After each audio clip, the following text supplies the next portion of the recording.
Good evening, folks, and welcome to Carrollton, Georgia. We're on the campus here of West Georgia University. Your Chambers Academy Rebels are going to play the first Presbyterian day school from Macon, Georgia.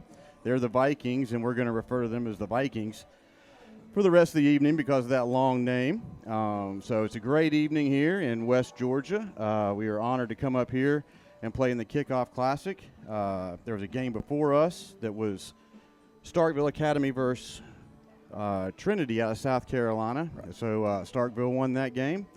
But it is my pleasure to introduce our crew tonight.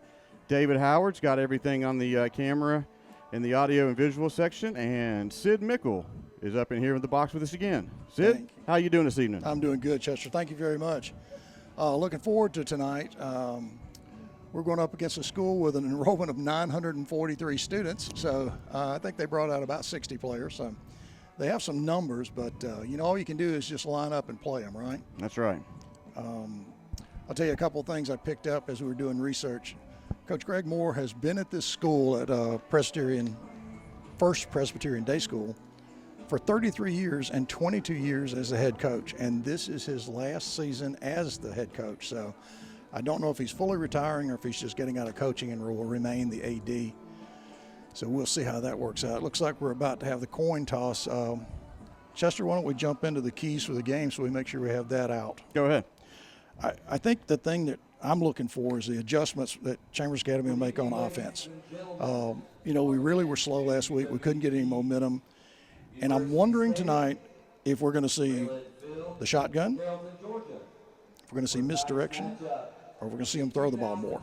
And I think we'll see maybe all that. I hope we do. Yeah, the offense is going to have to do something to spread that defense out. Last week on a Thursday night, we had everybody crammed in the box and just stifled the Rebel offense. So hopefully tonight, the coaches have come out and did some work in the practices and throughout the week and made some adjustments here. We can get that offense rolling. Well,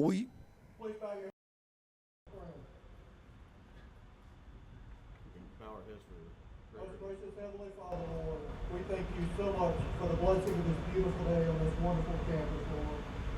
And Father, we pray here today that you will protect these players, these officials, and these coaches, Lord, and keep them safe from injury. And Father, we pray for the continued health and growth of our schools, Lord, throughout each state that's represented. Father, we ask that you give us strength, courage, and wisdom to make decisions that will be pleasing and glorify you. Father, we love you and we praise you. And today we give you all the glory. In Jesus' name we pray. Amen. And now our national anthem, performed by the First Presbyterian Day School Spirit.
First Presbyterian Day School Spirit of the Marching Band and Bengal. Well, I apologize for walking into that prayer right there. I wasn't watching what was going on in the field. I do apologize. Number 10, The Vikings band there did a great job with the national anthem there. number 26, William West. Well, Chester, quickly while we're getting this coin toss, I'll let you keep an eye on who wins that. Okay. One of the other adjustments that I'm hoping we see and think we might see is maybe a Wildcat package on the Chambers Academy offense. We'll see how that works. Yeah, that will do some wonders for that defense to keep them guessing. Number 21, Gavin Kite. And Well- keep the Vikings on their heels in that situation. Well, as you and I talked about a couple times this week, they've got to have pressure. I mean, we've got to put pressure, and especially put pressure on this very athletic quarterback that they have here at Presbyterian Day School, First Presbyterian Day School. Yeah, he's a 4-star from what I was doing some reading about, so we're looking to see if we can contain that very athletic quarterback there. I haven't seen any film on him, but should be a interesting matchup with the Rebel defense and him tonight. Well, and the other thing is just the emotional reaction. I mean, what are we going to do after losing? You know, we lost 33-0 last week. Looks like the Rebels won the toss, and they're going to defer to the second half. So we'll see the Rebel defense out there first. Love it. Play defense first. You know, as I was saying, if we want to see what the emotional reaction is, how are the kids going to come out and play hard? How are they going to get off to a good start, hopefully? I'm interested in seeing how they play the first series. And, of course, as always, who will be the player to step up on offense and who will step up on defense and be that key player for the Rebels? Yeah, the offense and defense is looking for that identity, that leadership out there to take the reins and lead this team out there as they go through the season here. After graduating, 18 seniors last year, the team is looking for that leadership out there. So hopefully we can find those leaders tonight out here. And it's a beautiful evening here in West Georgia. The sun is just setting, so it's going to be a good matchup here and awesome facilities here for these young men to play in. What a privilege and honor it is for them to come up here and take this game against the Vikings from Macon, Georgia. The Rebels making it onto the field. I echo that, Chester. This is a beautiful facility, and, you know, for a high school athlete to come into a stadium like this and a good crowd and play in one of these invitational type setups is really something you can think about, something you can remember. Oh, yeah. It's about an hour-and-a-half trip up here from Lafayette to Carrollton. We see some Rebel faithful out there in the crowd this evening. So, and you know, the folks from Macon had a much longer drive, and they brought a good crew up here as well. So we're a few minutes away from kickoff, and the Vikings will take the ball here first in the first half, and we'll see if that Rebel defense can contain the 4-star quarterback from Macon.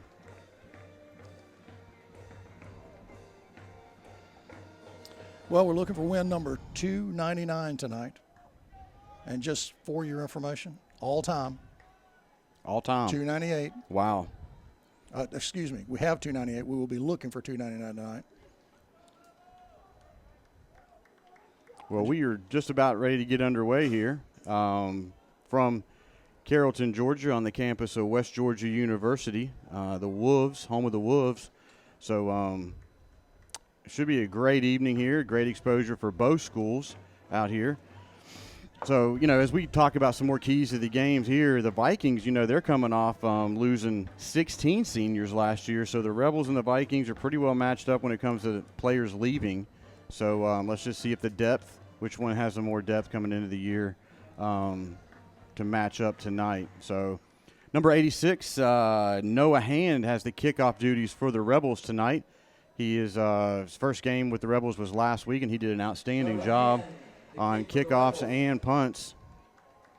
I think he had one of the longest punts I've ever seen at Torbert Allen Field. Without a doubt. Yeah. And just one quick fact, the Vikings, First Presbyterian, lost last week to West Lawrence 38-28. So both teams coming off an opening loss. Well, we are underway here in Carrollton, Georgia. Hand gets the kickoff down to about the 24-yard line and Great wrapped pursuit. up quickly by number 30, Tarver. Good start by the kickoff team for the Rebels. Let's see if that'll put a little emotion in this defense, smack them in the mouth, trying to get some positive momentum for the Rebels. Yeah. That was a great coverage on that kick.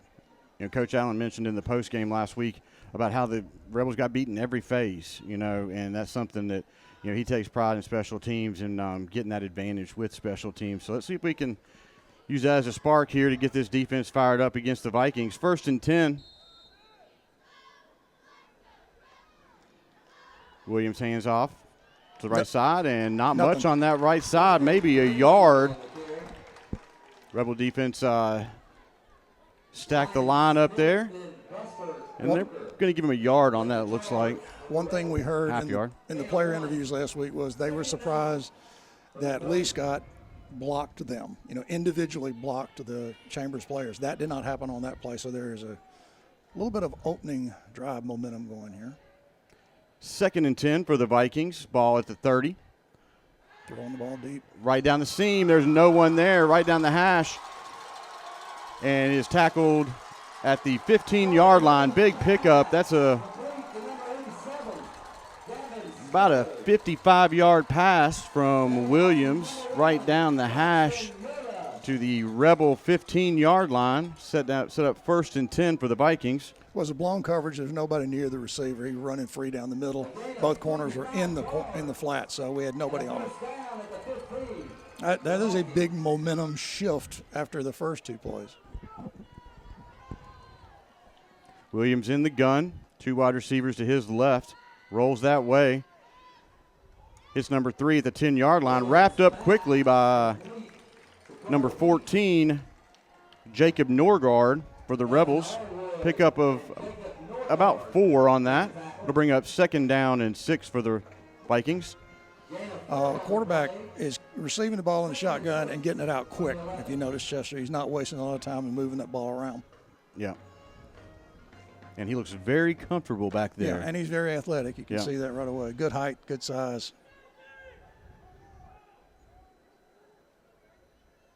Williams in the gun. 2 wide receivers to his right. Quick pitch to number 1. Stay outside. Looking for the edge and forced out of bounds at about the 5-yard line. It's going to be close to 1st down yardage. 1st down. And they're going to give it to him, so it's going to be 1st and goal from the Rebel 5. Luke Tarver on the tackle for the Rebels. After our offensive inconsistency last week, we don't need to get ourselves in a hole early, so I really like to see this defense step up and stop these guys holding to a field goal.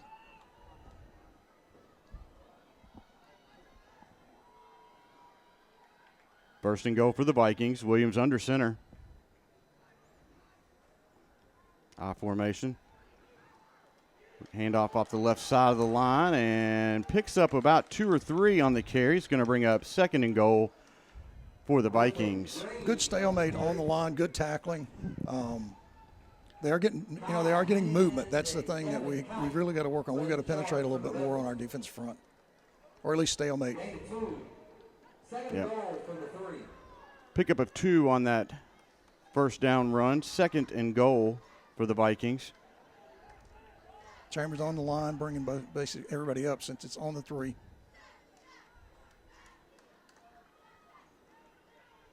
Williams on the keep off the left side, and it is in for a touchdown, Vikings. So with 8 minutes and 56 seconds left to go in the first, Vikings strike first. Easy read by Williams off the left side for the first score of the game. First Presbyterian is doing a good job with their motion. They're moving people from left to right, doing good motion, and that was an easy score for the quarterback. Yep. Buckner on for the extra point for the Vikings. Kick is up, and it is good. So with 8:52 left to go in the first, Vikings strike first. They're up 7-0 on the Rebels. That was about a 71-yard drive for the Vikings.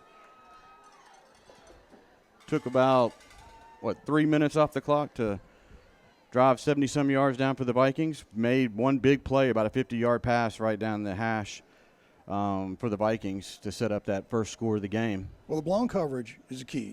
You pick up the one big play against a blown coverage assignment. Chambers was playing much better, getting better defensive line play. good solid linebacker play. So we've got to be sure that we cover these guys in the flats. This quarterback looks very poised. He doesn't look like he's afraid to run the ball, so we've got to tighten our defense up. Butler to kick it off for the Vikings.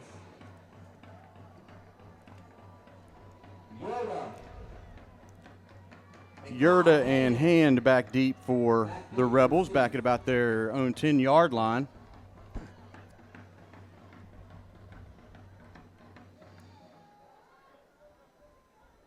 Be nice to see Yurda take this one for a nice return. Good kick.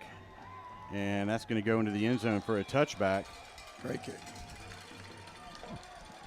Well, let's see what that Rebel offense can do here on the first series of the game.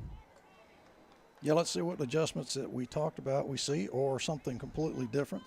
You know, last week the offense was tight in their formations. Are they going to spread it out this week? Make that spread that defense out to have some working room down there along the line. So we will see.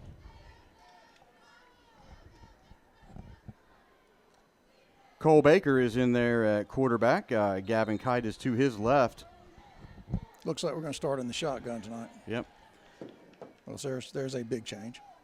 One wide receiver to each side. Quick handoff to Gavin. He tucks it up, and nice gain there on first down for Gavin. Pickup of 6. It'll bring up second down and 4. Shoot-top tackle stopped that from being about another 20-yard gain. He was past the linebackers into the secondary really quickly. And Gavin's a big back, and he's a strong kid, so he's the kind of guy we need to pound that middle and get us that 5 or 6 yards on first down. Yeah, he doesn't mind lowering the shoulder, putting the boom on somebody. Okay, 2 wides. Arwood to the near side. Another handoff to Gavin off the left side, looking for some running rooms. Found some, lowers the shoulder right at the first down marker, and that should be enough for a Rebel first down. Gavin did not try to run around the corner. He tried to run through the corner, which I love his toughness. That's a good start for the offense. Very good. Get this offense settled down. Get Kyle settled down. Get everybody ready to play. Yep, get that confidence build up there. Get a couple of first downs. Okay, we got 2 wide still. Arwood to the near side. Gavin in the backfield. Oh, excuse me, that's Yurda off the left side. Picks up about 3 on the carry. Chester, it looks like they're trying to go to that left side early and often. I don't know if they're trying to kick the corner or if the wide out is trying to draw the corner away from the line. So we'll have to watch that and see how that develops, or see if they spring it back this way, maybe with some sort of short pass in the flats to really change the offensive flow here. All tight. Yep. Baker under center.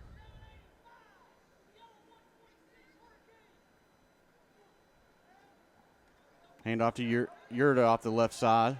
Pickup of close to 3 on that one, maybe 2.5.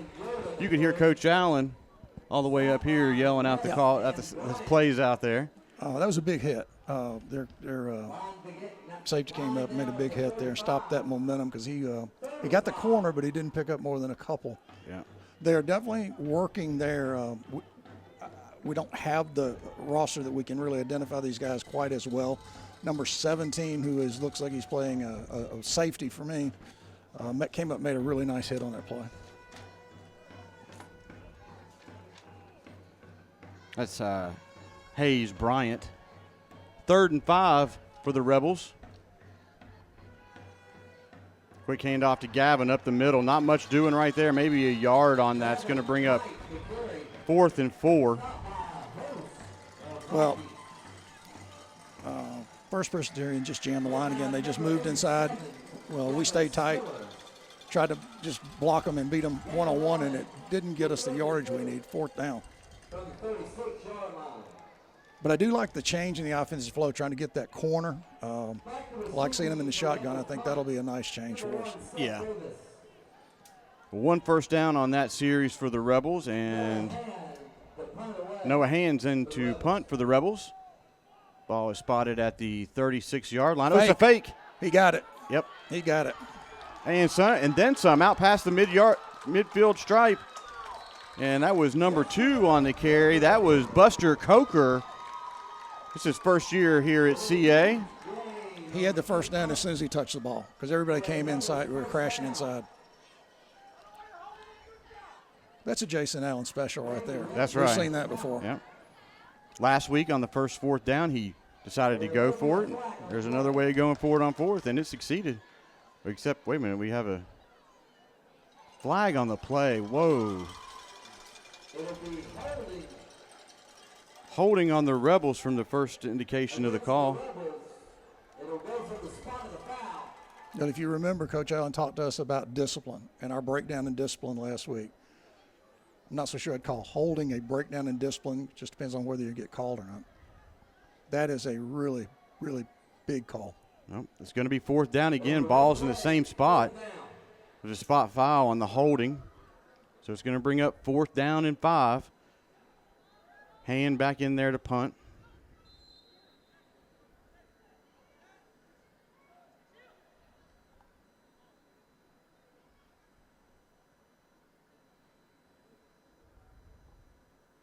High snap, but corralled by hand. Another decent punt. Takes a nice Rebel bounce down inside the 10-yard line, and the Rebels are going to down it at the 8-yard line. Good punt by hand. A low line drive, but he got a great roll out of it and incredibly long punt. Yep. So with 5:13 left to go here in the first, the Vikings have the ball again on their second possession of the game.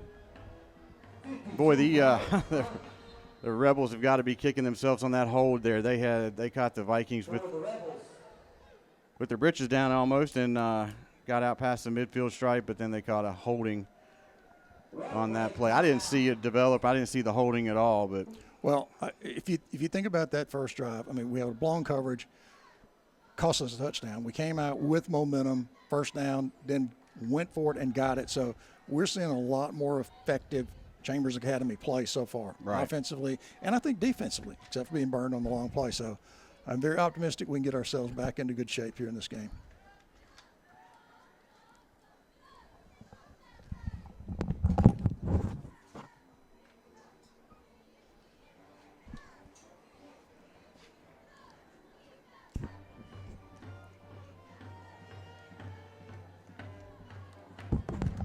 I don't know if we're having a heat timeout or if it's just change. It seems like a long change of position. it probably is a heat timeout. About 5 minutes left to go in the first. It's still a steamy night. I mean, its temperatures were in the upper 80s today and still low 80s here at kickoff. And the humidity is extremely thick. Yeah, we got a nice cloud layer kind of surrounding us here, and I think that's got the humidity up a little bit.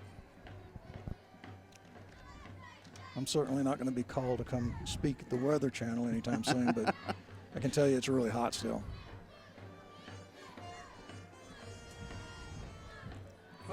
Well, good punt by hand by the Rebels, and the ball is downed inside the 10 at the 8, where the Vikings will take over on their second possession of the game. Williams under center. Fakes a handoff, rolls to his right, play action, going down the right side.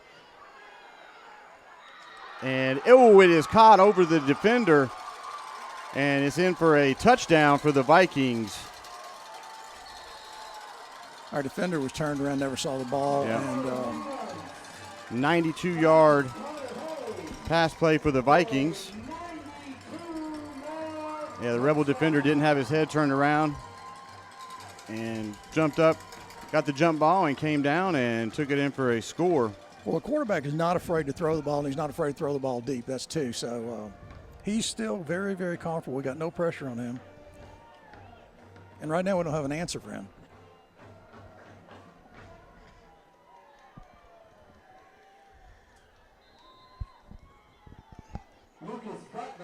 Buckner in for the extra point for the Vikings.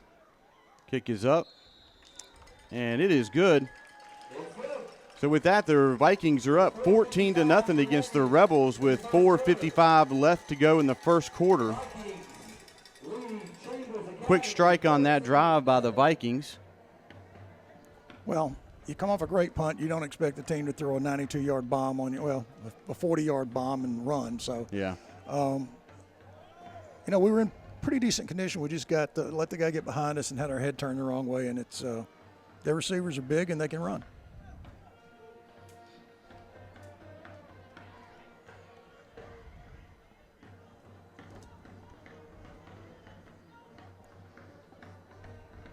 Hand is back deep with Evan Arwood.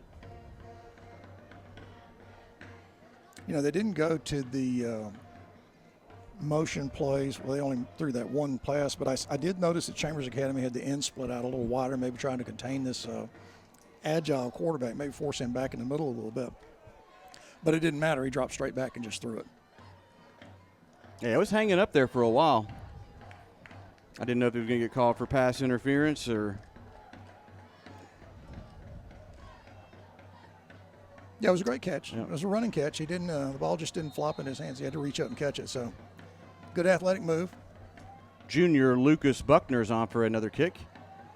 And it's like it's going to go over the head of Arwood. No, he's going to take it 1 yard deep in the end zone, and they're going to touch back. This is when you got to be disciplined. This is when you got to come out and run your offense. You can't panic. You got to get yourself into a flow and try to get a score. You're down 14-0. You've got to get 7 points.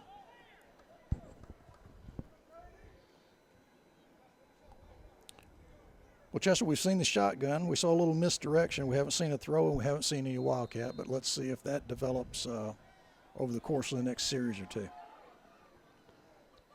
Cole Baker in the gun for the Rebels. Ball's on the ground, and it is recovered at the 19-yard line. Turnover. By the Vikings.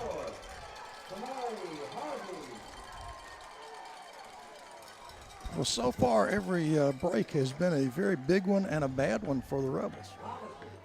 Yeah, it was just a rough exchange there between Baker and Kite in the backfield. Yeah, I don't think Gavin ever had the ball. It just popped straight up. First down from basically the 19. Yep, just inside the 20. And we got a timeout on the field by the Rebels. Coach Allen wants to speak to his folks. So far, that's 3 big plays. 3 really critical plays against Chambers Academy as far as momentum goes. Yes, and you have an offense as efficient as the Vikings. There is no can't make those mistakes. So they're going to capitalize on it, especially when a turnover deep in your own territory sets the Vikings up for a very short field. So let's see if Coach Allen can settle down his defense and get them focused again. Because, you come out here in this environment and they got 2 quick scores on you, there's a lot of football left to be played. So Absolutely. The kids got to remember that and stay focused in the game. And they can pick up a fumble just as quickly as that happened to them. Well, so, you can't lose your discipline. After last week's disappointment, you come out and you're down early. You cannot lose your focus or your discipline. You just got to continue to play. And that's easier said than done, but it's it's a tradition, it's a standard that we have, and I'm sure Coach Allen's expecting his team to do that. Yes, he does.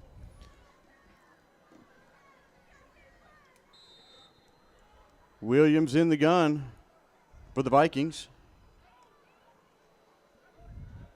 Hand off to the right side and looking for some running room, and he is wrapped up at the 14-yard line by Gavin Kite.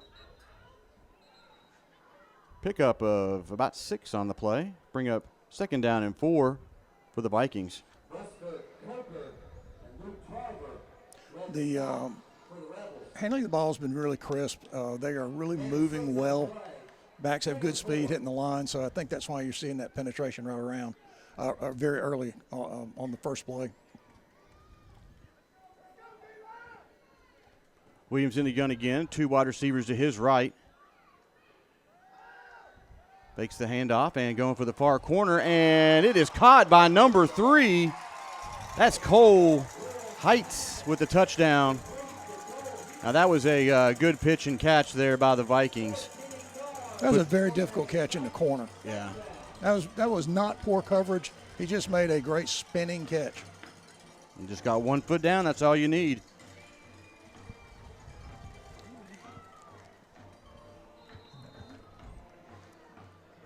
So that's the second touchdown pass. I would guess their quarterback's approaching 180 yards of passing. Yeah, that big 90-yard pass. Kick is up, and it is good by Buckner. So with 4:08 left to go in the first quarter, Vikings are up 21-0 against the Chambers Academy Rebels. Your score, Vikings 21, Rebels 0. 3 quick scores here in the first have the Vikings up 21-0 against the Rebels. Rebels have not had a chance really to get that offense even out there on the field. Last series was ended quickly with that fumble, and it was deep in their own territory. The Vikings recovered it at the Rebel 19, and 2 plays later? When you have 1 play drives for a touchdown and 2 play drives for a touchdown, Yeah. the only thing you're losing there is the time of possession battle, and nobody cares about that. It's just the scores. That was a very quick and well-executed play, and we didn't have an answer for it. Yep. And you got to give credit. That was a good pitch and catch by Williams to Heights in the near corner, back end corner of the end zone. Yeah, their receivers are making tough catches. There's no doubt about it, and this young quarterback is playing incredibly well. Yurda and Hand are back deep for the Rebels, and another kick goes into the end zone where the Rebels will take over at the 20-yard line on the touchback. Arwood was back there last kickoff for the Rebels, and Yurda swapped out for him on this kick. Well, we have to be mistake-free. We have to get ourselves into a sustained drive here. I mean, there's 4:08 left in the first. You know, last week it was, I believe, 12-0 until a late score in the first half, so we're getting further in the hole. Yep. Good power run. It's taken by Gavin Kite off the right side. Pickup of 6 on that. Nice pickup on first. That's going to bring up 2nd down and 4 for the Rebels. A little extracurricular there on a block in the backfield. Hope we, we need to keep our poise. Sometimes it's tough when difficult games like this, but you got to know when to stop playing as well. Yep.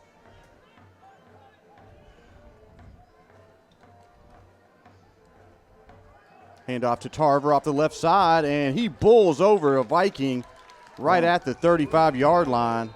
There's a flag, so I don't know if that's our emotions coming out or if it was a head-to-head contact.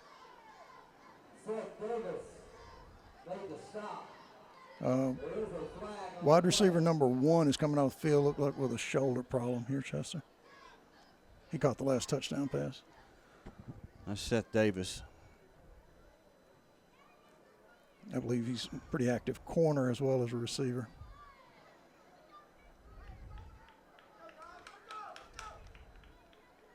Not too sure what's the call on the field. Maybe they wave it off? Or was there no foul? It's 1st and 10 for the Rebels at the 36. Got a sideline warning. Sideline warning, that's what it was on the Rebels.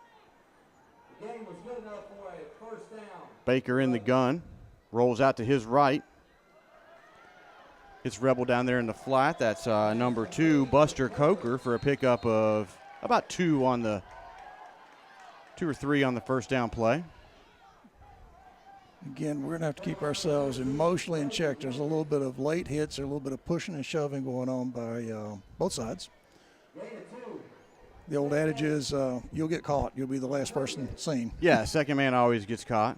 And down 21-0, we do not need anything to disrupt the offense.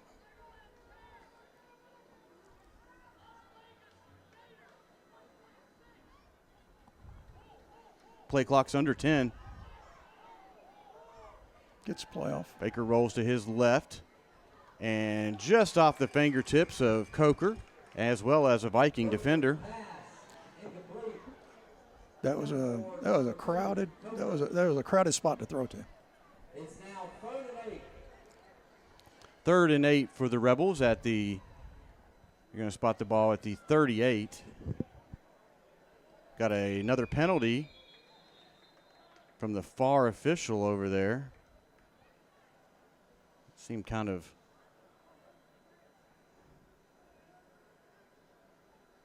Coach Allen's looking for an explanation over there. The Rebels are on the far side of the field from us, and the Vikings are on the near side.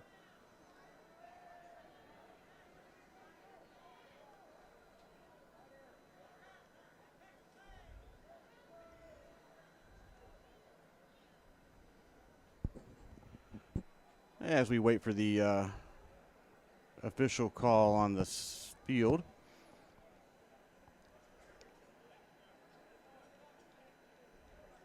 And I think we're going to get that answer here in a moment.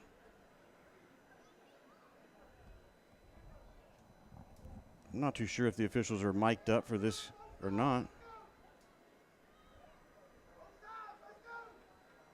Dead ball. Yeah, we certainly can't hear anything, but 15-yard dead ball penalty. Unsportsmanlike conduct on the Rebels. Going to take the ball all the way back to the 23-yard line. It's going to bring up a 3rd down and a mile. Let's see if about 24 maybe. 3rd and long. Baker in the gun. Coker in motion. Throws down the right side, looking for a Gavin Kite over there on the near side. Big hit by number 3. That's Cole Heights. He was the guy who caught the last touchdown pass. Gavin gets up a little tender right there. Pretty big shot. You run it with your hand extended and you get one in the chest. That's a pretty big hit.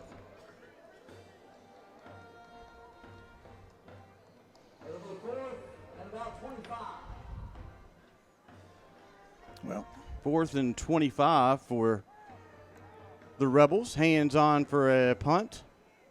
The Vikings returner is back at their own 43.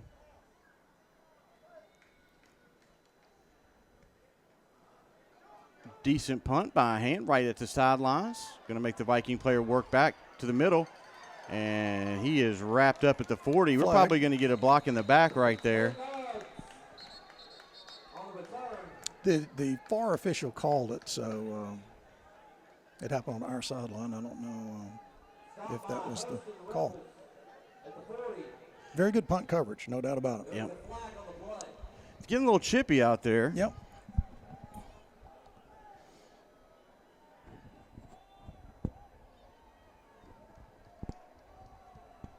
Yeah, some First Presbyterian Day School players are pointing at the scoreboard, which is their right. And they're also walking back. Oh, it took away the good field position with that penalty. The penalty will move the Vikings back to the 28-yard line. The Vikings will start this offensive series at the 28-yard line. 2 minutes and 2 seconds left to go in the first. The Vikings are up by 3 touchdowns. Got to have a stop here. Yep. 2 wide receivers each side for Williams. Spread that defense out. Makes one good move in the backfield. And he is wrapped up close to first down yardage. They're getting outside the corners. Our really in tight play is not stopping their motion and their movement. Yeah, that was Griffin Green on the carry. Yeah, I mean, we had a Rebel defender in the backfield. Running back Green made one move and then was quickly into the secondary. They're going to keep feeding that play. It worked last time. And wrapped up by Luke Tarver at the 43-yard line. Good tackle by Luke. Good discipline there by Luke, too. They had 4 split. It was 4 wideouts there. So played good discipline to stay at home with all those receivers out in the patterns. It's going to bring up 2nd down and short 5. for the Vikings. Not too sure why the clock was stopped there, but it's rolling now.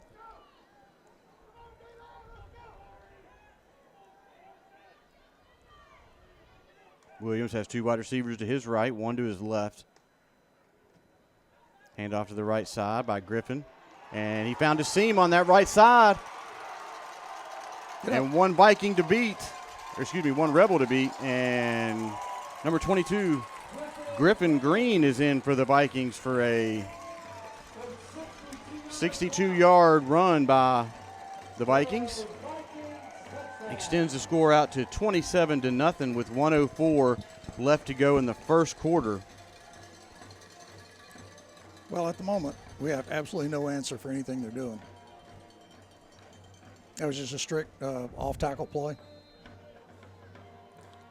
Ooh. Did you see that bolt of lightning? Mm-hmm.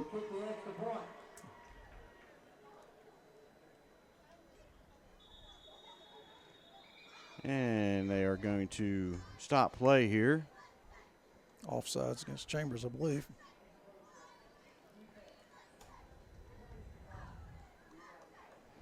Offsides on the Rebels. Sid, I didn't see any weather all night. That was a... Well, it's that cloud bank that's straight out in front of us. It looks like it's moving in a little bit closer. I believe there are some pretty strict lightning rules in high school football. Yes, there are. So if the officials pick that up, we will see a stoppage.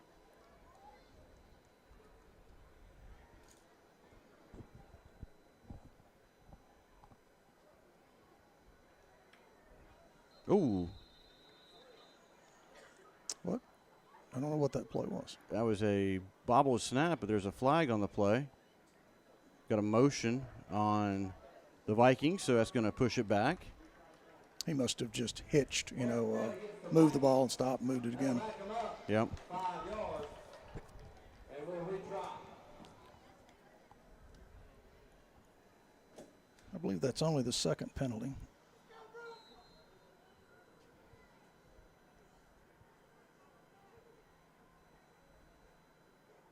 Your 25-yard extra point. Ooh, high snap. And it is no good. And there's a little bit of scrum going on here after the play. The officials break that up quickly. 7 seconds left to go in the first quarter. Vikings lead the Rebels. Yep, 57 seconds left to go in the first. With that extra point being missed, the Vikings are up 27-0. And we'll have the officials check that weather and see what they're going to do with that. But, yeah, looking at the radar, there is nothing around. Kind of odd.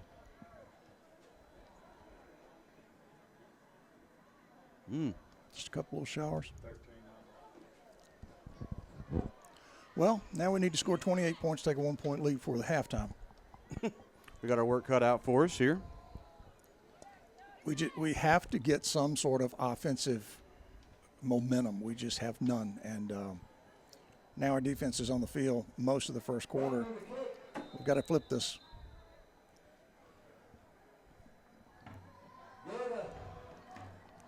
Hand and Yurda are back deep for the Rebels. Yurda takes it at the 1. He's going to bring this up and up the right side, looking for a seam out past the 20. He's got some running room down the right side. Go. He's got about 3 Vikings to beat, and great return by Yurda out to the 35-yard line of the Vikings. Nice return.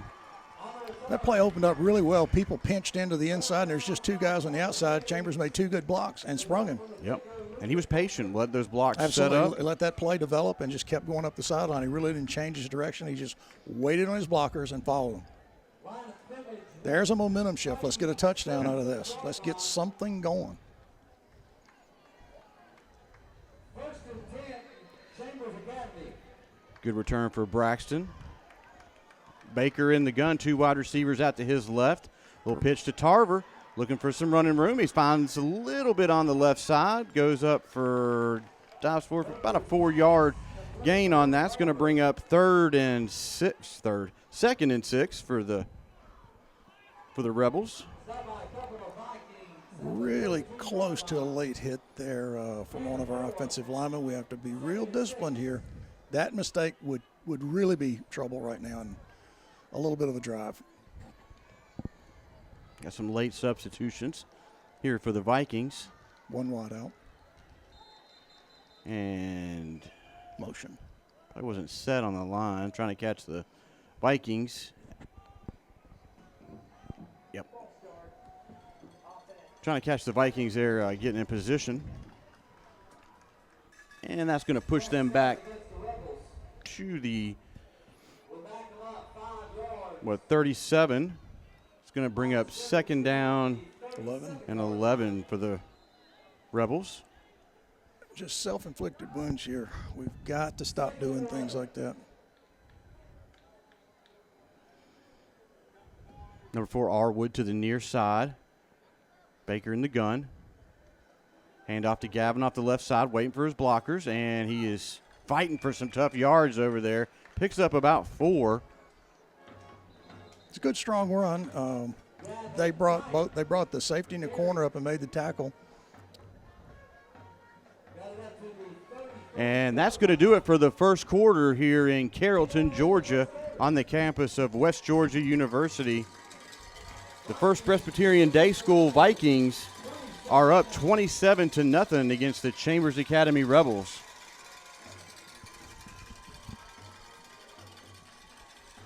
A very difficult first quarter coming off of last week's loss, so we have got to sustain this drive, in my opinion, just to get this thing moving in the right direction. Yeah, any points for the offense would just go a long way right now, just to break that barrier. Last week being shut out at home. Haven't put any points on the board yet in the season for the Rebels, which is just hard to believe. So Coach Allen's going to be looking for anything over there to get the spark going here in the second quarter and get some offense on the board and get that rhythm, And one thing I've noticed here is that, are they going for tempo or are they not? It's in between. Like sometimes it looks like they're pushing the offense to go quickly, or are they slowing it down? I don't know. So I will tell you this. I don't think they're into the tempo game that we're familiar with Chambers running, which is a real quick exit the huddle and snap the ball. I don't see that at all. It's almost like a mix of that. They're not running it extra slow and standing at the line, but they're not in the typical quick pace, snap it and go. Yeah. We just have to be really, again, I keep repeating it, very disciplined here with no penalties. You got the ball on their 33. This is a time for your leaders to step up and drive the ball into the end zone. Get yourself on the board and get out of this funk that we're in from the offense. We're just not crisp and we're not disciplined yet, but we've got to make our adjustments here and get something going. To start the second quarter. Well, it's 3rd and 7 from the 33-yard line. Baker under center. Hands off to Yurt off the right side.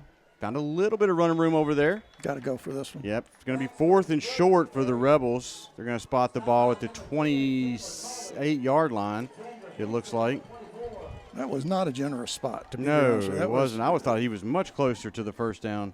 Unless my angle is wrong, I thought he was about a half yard further up. Now, that play doesn't look great unless you realize it's 2-down territory. Right. We're not going to punt the ball here. Wildcat package, Gavin in the backfield. He's going to take this one off the right side. And he's got the first down yardage and then some down to the 20 and inside the 20. And they're going to spot him at the 19. Hey, the first look of the Wildcats offense for the Rebels. Well, we've seen misdirection, we've seen the shotgun, and now we've seen the Wildcat. So the adjustments are coming, and that was a great play. Pickup of what, 6 on that play? No, 8. Gavin made a great run. Took the ball, looked for the hole, and just kept his head down. That was 8. Hand off to Yurda on the right side. Comes back to the middle and keeps those legs driving. Picks up positive yardage on the play. The offensive line is beginning to open up some holes. That's a good sign. Everybody's continuing to play. Led the charge for the Vikings. Along with Sam Griffin. So 2nd and 6. Yep. 6, yeah, 6, 7. 6-ish. Yeah. Gain of 3. 2nd and 7. The officials are going to say 7 yards to go. We'll say 6.5. I'm surprised we're not seeing a little bit more split, a little bit more wider play on the offense. Yep. Tarver in motion, and Gavin takes the handoff. Yeah, it's a great run there. Yeah, he got twisted around Cole Baker on the handoff, but kept his balance and lunged forward. We got a player down for the Rebels.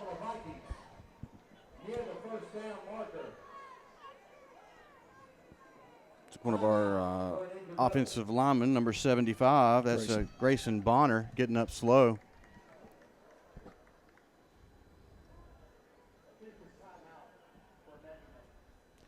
They're going to have an official timeout for a measurement on the play. They're going to spot the ball inside the 10, and it's going to be close. Ball has to get past the 9. Well, you remember what we came up with last week, a fourth and less than a yard, and did not get it. So let's get out of that position tonight. And it is enough for a Rebel first down. Great run by Gavin. Put his head down, look for the hole. And, you know, if you watch that play, there was almost a bobble in the handoff. It was a little bit rough, but who knows? Maybe that created a little bit of disruption on their timing as well, because he hit the hole off tackle and went straight up.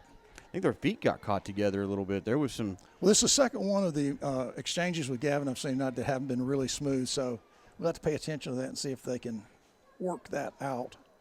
First and goal for the Rebels. Longest drive of our season and most sustained time with the offense. It's good to say first and goal. It is very good to say that. We need to move the ball in. Late substitution here, 15 seconds on the play clock. Substituting for Bonner on the line. Handoff to Yurda on the right side. Bottled up quickly by the Vikings. Actually probably going to lose a half yard on that one. It's going to bring up second and goal for the Rebels. I would really like to see us try to get here on the wide side and see if how we match up speed-wise on the corners, you know, with the wide side of the field coming back toward us. They seem to be moving right back into jam in the middle on us again. Mm-hmm. I mean, there are two guys who are back instead of the one from last week, but it's still a lot of athletes. Obviously, you're on the 10-yard line. It makes it easier. Still tight.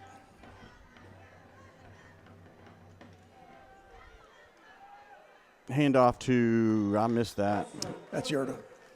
Number 2, nice Coke. Oh, sorry. That's Buster Coker on the carry. Pickup of maybe a yard on the play. It's going to bring up third and goal.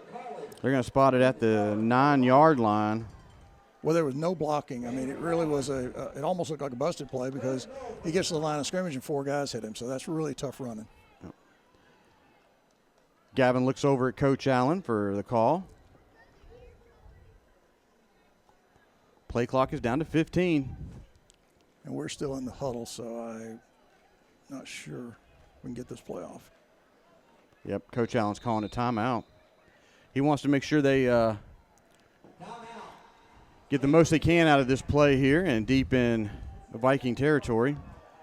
You know, it's always easier when your defense has less than, has 10 yards or less to stack the line. But our offense had just really we went back in tight. We didn't try to put anything on the outside, and we haven't thrown the ball. So, they're very capable of stacking it on us and stopping our runs in the middle. We have good big backs, but it's really tough to run through 3 guys. Yeah, spreading them out, finding those seams in there where our running backs can make the best out of the situation. So let's. And that's not really a knock on our offensive line either, because you got guys, the linebackers are just a yard or 2 off the line of scrimmage. There's a lot of hats for the holes. Yeah. So they're going to spot the ball dead center of the field at the 9-yard line, third and goal. 2 down territory? Absolutely. Well, I don't know. Will he kick it? To bust the shutout? I wouldn't, but he might. And I wouldn't question it. I think you need a touchdown here. Yeah, it depends. I mean, if he gets it down close within a yard or 2 of the goal line, I say go for it. But if he's out at the 9 or 10, they snuff it out here, might as well get some points on the board. So, and you've seen the kicker's been doing great so far. So let's build the confidence up of the kicker. But let's hope we can get it here on third. Baker in the gun. Hand off to Gavin off the right side. Picks up about 3 on the play. It's going to bring up 4th and goal. Another kind of bobbled handoff right there between Baker and Kite. We just are not as smooth as we need to be in the backfield.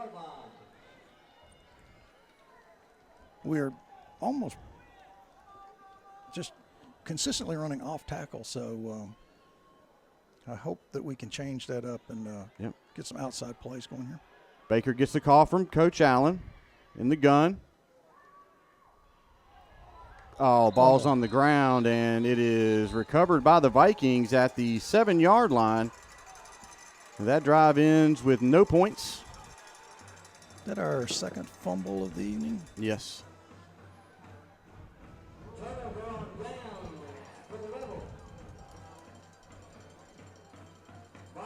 Didn't know if that was going for a sweep on that play or were you trying to hand it off to Gavin going down the right side. It looked like it was a Tarver in motion coming this way. I don't know if the ball got kicked loose or if it was just another dive play up the middle. I'm not sure what we were doing there. Yeah, it got loose there in the exchange. So, but on to this series. Jakari Williams still at quarterback for the Vikings.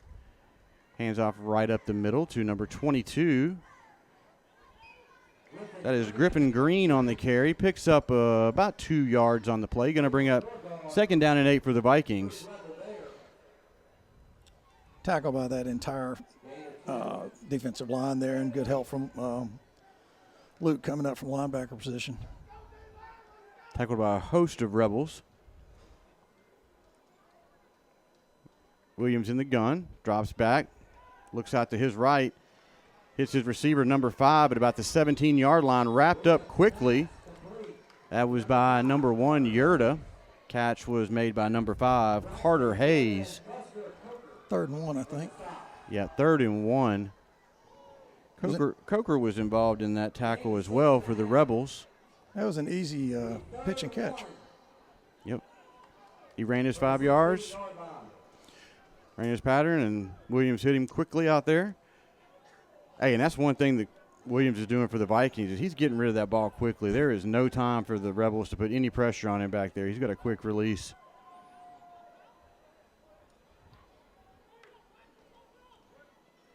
Williams keeps this one off the left side. He's got some running room, and he is tripped up from behind by number 74. That is Ryan Smith on the tackle, but not after the Vikings and Williams get enough for another 1st down at the 35-yard line. 2 missed tackles. That's not going to help us. But, we were told this is a dual-threat quarterback. We've only seen him throw the ball in the first quarter. That was the second threat. He can run the ball. He's got great speed. Yep. And you notice he took his time. He let the play develop, hit that crease, and just, picked up a quick 12. Yep. Turned on the Jets a little bit there. Quick slant, and hits number 6. 5. And he is going to go for another Viking touchdown. That was Carter Hayes on the pitch and catch between Williams. So the Vikings strike again with 5:54 left to go in the first half, pending the extra point. The Vikings are up 33-0 against the Rebels. That was a quick slant there, Sid. Not much you can do on that one there. Well, you see why this young man, this quarterback, has an awful lot of college attention. Yes. As a junior. So he's got great talent. He's in control of the game, and he made another great throw.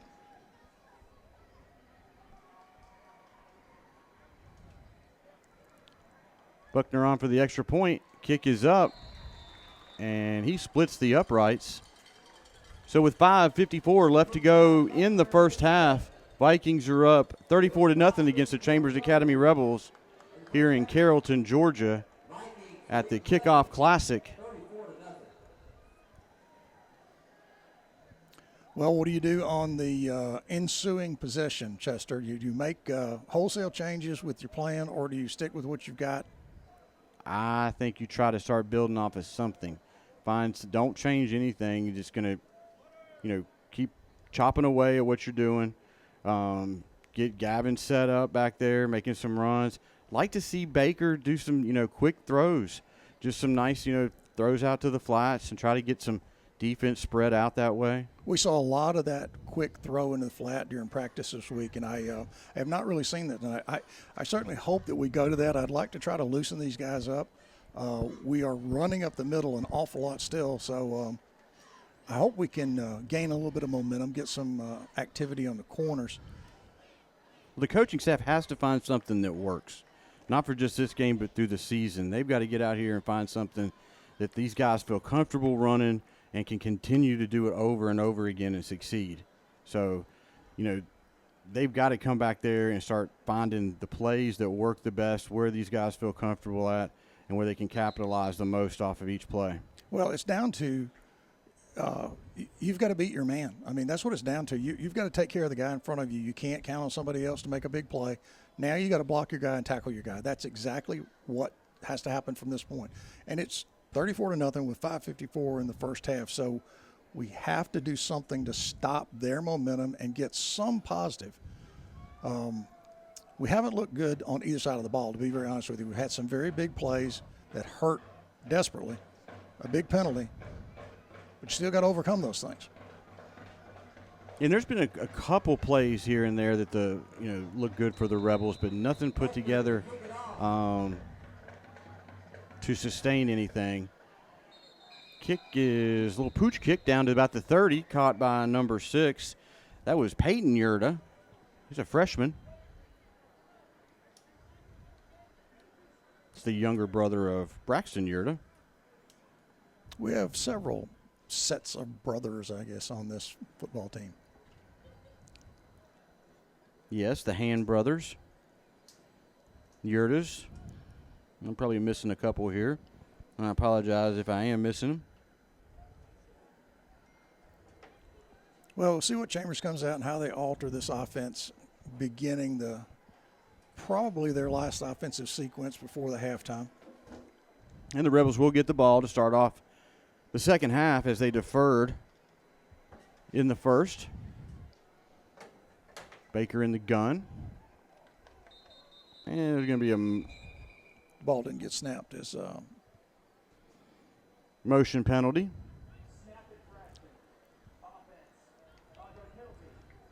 And you'll notice First Presbyterian is not doing anything dramatic. They're just lining up and trying to beat us one-on-one. That's exactly what they're doing. No fancy coverages, no really strange adjustments, no moving around. They're just playing us man-to-man. Checking out some of the linemen out there. 65, Jake Owens is in there for the Rebels. See First Presbyterian with one player back and one player on our wide out. So that's they're challenging us to throw it. Tarver on the carry for the Rebels. Picks up about 6 yards on the play.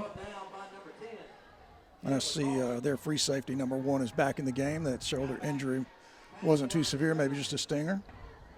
To the 29-yard line, 31-yard line, excuse me. Second and 9.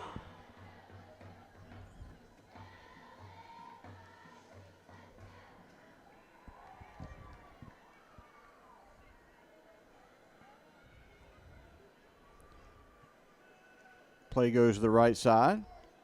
Tackled kind of awkwardly. That was Tarver on the carry. Harvey with the tackle for the Vikings. It's going to bring up third down and 7 maybe? Yeah, 3rd and 7. We are in a third down situation immediately. Again, we're just not getting any offensive movement here.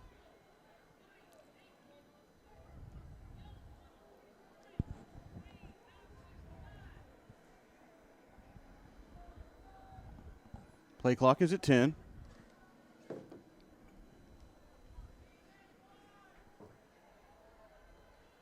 Direct snap and tripped up right at the line. That was that number 18? 10. Excuse me, that was Hand on the direct snap. I think he tripped, actually. I don't think anybody put a hand on him. I think he just lost his footing coming through the center of the field. And he had good running room there. 4th and short for the Rebels. At the 4 minutes left to go here in the first half. Fourth and they're going to say 2. Ball has to touch the 40-yard line. Play clock is creeping up to 10 seconds. Wildcat.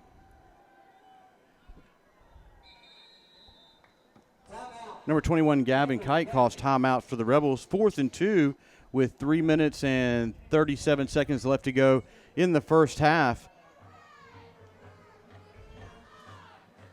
The First Presbyterian Day School, the Vikings, are in control of the game here in Carrollton, Georgia at the Kickoff Classic.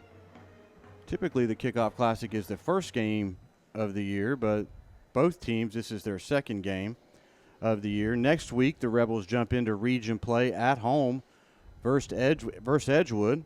That'll be a first Friday Night Lights game of the season for the Rebels. Last week, the game was on Thursday as we hosted Lee Scott, becoming our main rival. Now Springwood is playing 8-man football.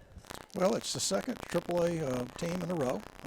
This is a talented team. They have a great quarterback who he's just not making any mistakes, and he's executing every play. He's running the ball, and he's throwing the ball. I'm not sure they've had a pass at the ground yet. So, yeah, I'm pretty sure he's very near 200 yards in the first half. So the quarterback, I don't know if you'd say they're putting the game in his hands, but he's certainly carrying the game. He's just operating it.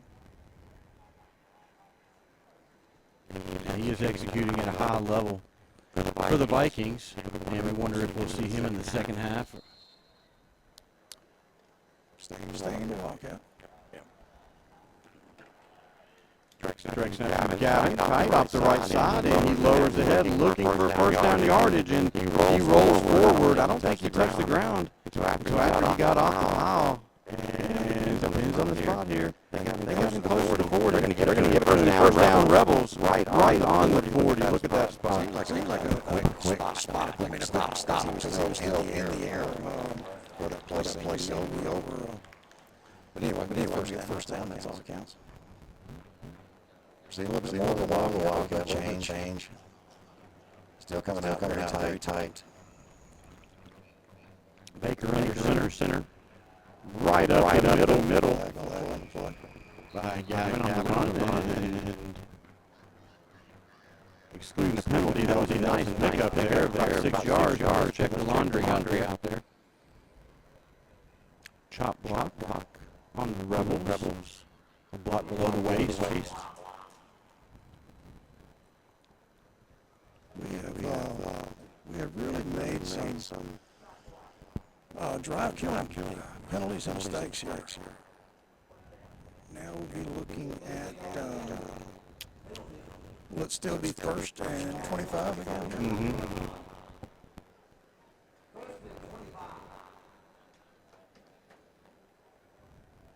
Ball is spotted at the 25-yard line. Certainly don't think there was any kind of intentional block there. I just think it's lack of discipline. It's another error that really hurts us. We need to get this offense moving. This offense needs to score. Needs to get some first downs. This is probably going to be an official timeout, maybe. Yep.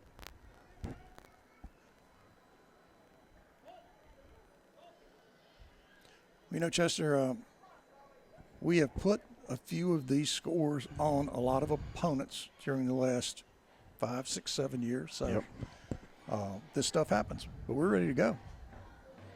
Yeah, quick turnaround by the officials. Hand off to Tarver, and he drags a couple Vikings for a couple yards after the initial hit. And that's going to pick up about 7 or 8 on that. Actually going to give him 10 on that. Hand off to Yerda. Wrapped up in the backfield. We're still running the ball right up the middle. It's going to bring up 3rd down and about 16 for the Rebels. Timeout by the Vikings. Looking to see if they can get their hands on the ball again before the end of the half. See if they can stop the Rebels here and force a punt.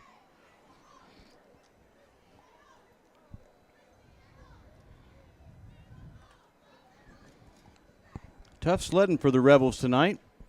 Had to close some deep drives into the Vikings territory, snuffed out by a fumble inside the 5, wasn't it? Or right close to the 5-yard line. That was on 4th down. Probably the best the best opportunity all year to score for the Rebels. A little bit of exchange problems there. Yeah, we have not been very crisp on offense as far as the handling of the ball, and we're just not throwing the ball. You know, we haven't really executed any throws. And First Presbyterian Day has a lot to say about that. I don't expect to see very much of the quarterback in the second half, to be very honest with you. Their quarterback. Yeah, I don't expect to see him. It's Jakari Williams. I don't think we'll see him play. Baker drops back, looking to his right, and right over the middle. Nice pitch and catch down inside Viking territory. Good throw by Baker and caught by number 1, Yurda. Big pickup for the Rebels. Just as I say, we're not throwing the ball. He makes a great throw right down the middle, picked up a first down. Yep. That's the longest pass from scrimmage so far this year. Well, he made a good drop back. He got his feet set, and he just made the right throw. And he had 2 receivers open, actually. So that's a great play, and we need to do more of those. Yep. Arwood to the near side. Baker in the gun, motion on the Rebels. You just cannot have this rash of penalties. Like Coker made a quick step, a half second too early.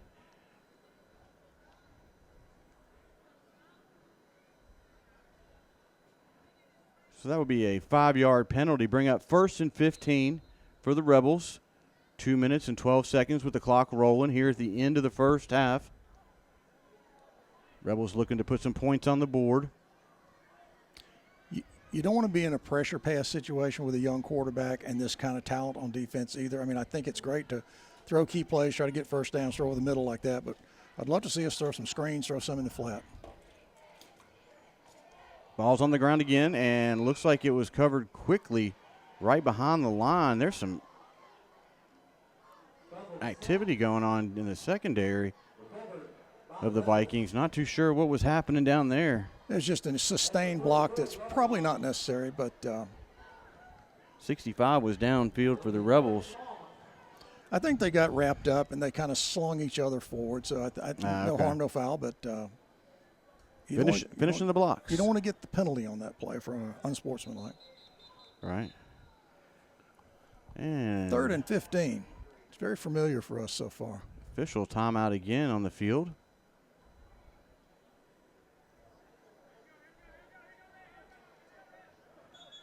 Reset the play clock, and they're ready to go. Yeah. The clock is now rolling. 1:16 left to go in the first half.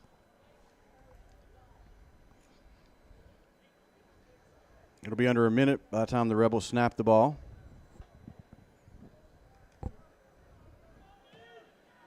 Baker in the gun. Coach Allen is signaling for a timeout, but we have people out of position. Delay a game on the offense now. Not too sure if do the Rebels have any timeouts. Well, we really have to regain our composure here, and I know that's much easier to say than it is to do, but we can't put the ball on the ground, we can't have penalties, and we can't not know where we line up. That's it's just too deep in game 2 for that to be going on.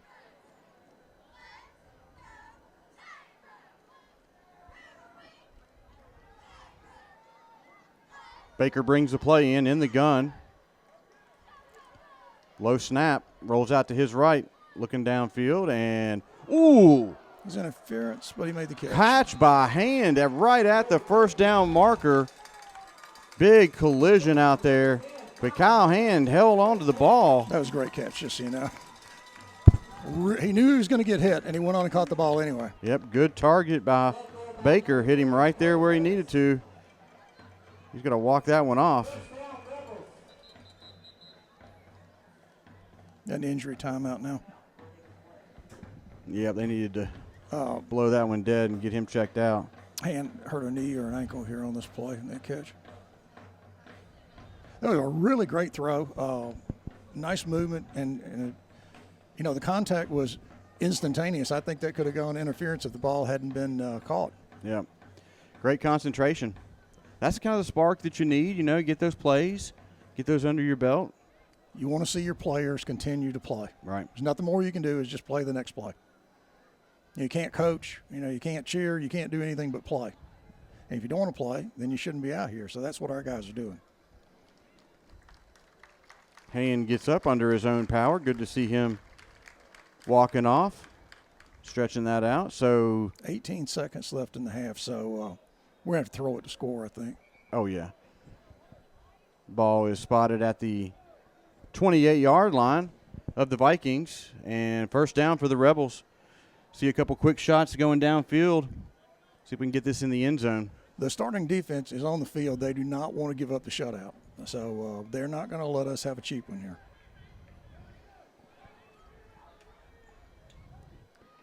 Arwood to the near side.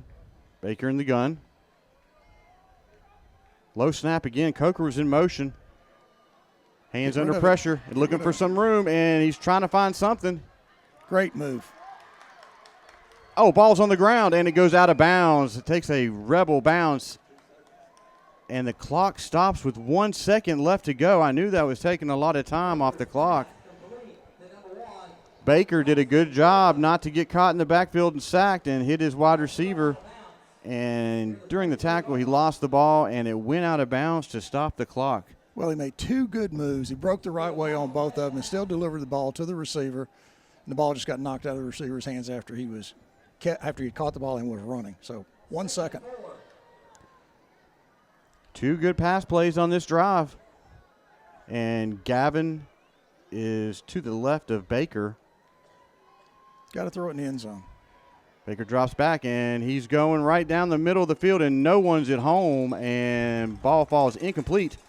And that'll do it for the first half here in Carrollton, Georgia at the Kickoff Classic on the campus of West Georgia University. First Presbyterian Day School of Macon. The Vikings are up 34-0 against the Chambers Academy Rebels.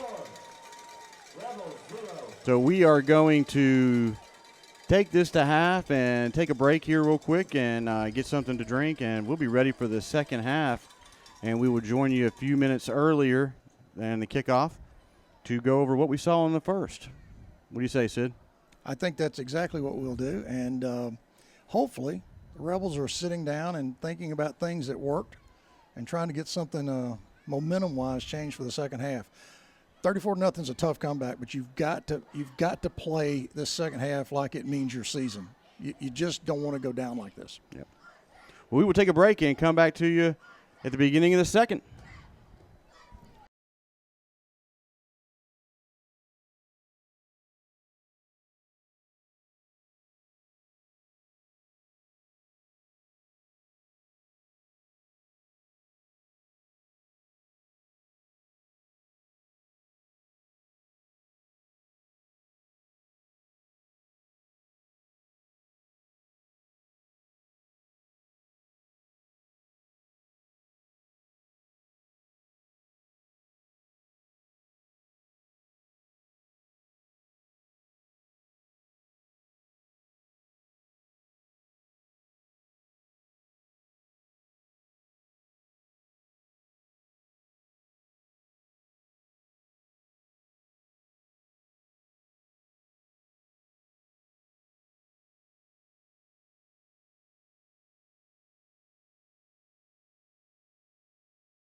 Well, folks, we are back here at the West Georgia campus here with the University of West Georgia Wolves Stadium, and we are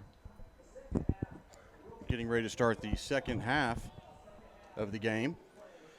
The Rebels are down 34-0 against the First Presbyterian Day Vikings out of Macon. It's been a tough sledding for the Rebels here in the first half, but we are ready to start the second half. And Sid, what do you think we can do here in the second to get this Rebel offense under control? Well, we have to just play consistently. We have to stop shooting ourselves in the foot, making penalties. We've got to handle the ball better, and we've just got to sustain blocks. Our running backs are not having any lanes to run in. But I will tell you this is a very good football team we're playing. They lost last week to a 4A team, 38-28, after being up 21-7. So they have a lot of talent. I just spoke to one of their fans at halftime, and they are a very talented group, great speed, and their quarterback is really not making mistakes. I mean, that's the key to him. He throws the ball well, he moves the ball well, and he's a good game general. So we just can't make mistakes. But we have to come out and play. Yep. So we are ready for the second half kickoff. Buckner is doing the duties for the Vikings, and Hand is back deep alongside Yurda for the Rebels.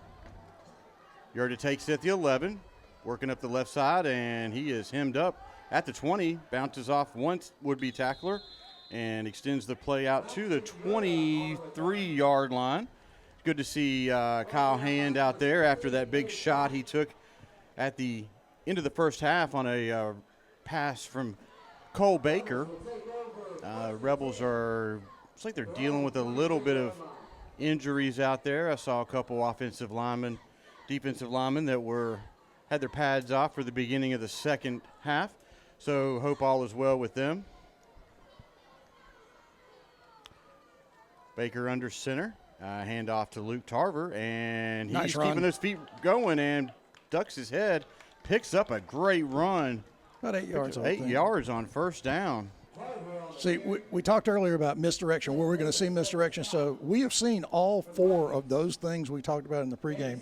That was a really smooth misdirection. Yep. Started the ball to our side, the short side on the right, and cut it back with Luke. And Luke made a great determined run, a really smooth run. And took a couple of hits there at the end of the play. Yep, Luke Tarver is a sophomore. Hand off to Gavin off the left side. Puts his head down. He's got some nice moves out there to pick up a Rebel first down out close to the 50-yard line. He took a shot at the end of that play, still down.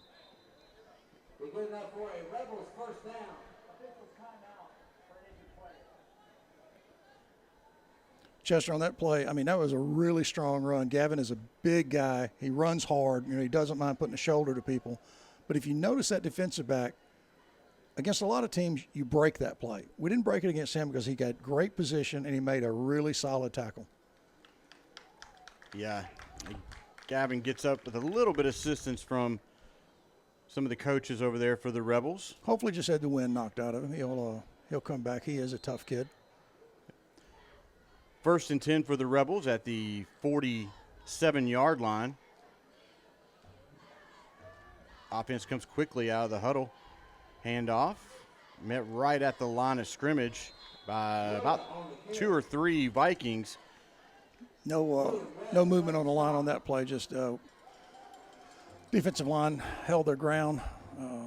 Just did not. We didn't sustain blocks and we didn't gain any yardage. Yep. No gain on the play. It'll bring up 2nd down and 10. I don't think it's 1st and 77 that the scoreboard is showing. I think it's more like 2nd and 9. A little bit of technical difficulties there on the big jumbotron. 2nd and 10 for the Rebels. Baker under center, Tarver in motion. Come right back to that same play. Quick handoff off the left side. Good run on 2nd down. Picks up enough for a Rebel first down. I would tell you, Chester, more than likely what happened was the coaching staff said, we're going to do this and we challenge you to execute. Because I think that's basically all you can do is just challenge your players to play against this superior team and play hard. Mm-hmm. And so far they've come out running and misdirection and moving the ball. Another great run right there by Luke. Number 10, Kyle Hand, checks in for the Rebels. Yurda exits the game. It's Braxton Yurda. Need to clarify that since both are playing this evening.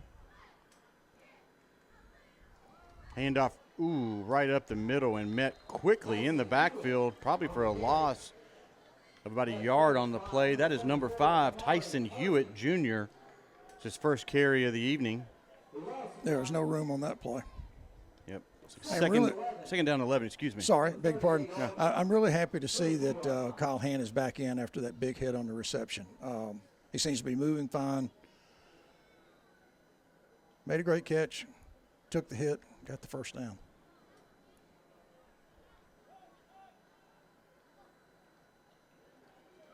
Sweet play, number 2. That's Buster Coker on the carry for the Rebels.